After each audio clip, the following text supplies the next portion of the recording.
Merhaba arkadaşlar, kanalımıza hoş geldiniz. Bugün sizler için güzel çiftimiz Ebru Şahin ve Akın Akınözü'nden güzel ve özel karelerini sizler için hazırladık.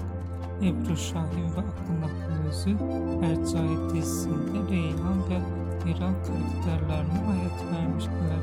Herkes onları birbirine çok yakıştırıyor ve biz de sizler için onların en güzel ve en yeni fotoğrafını hazırladık.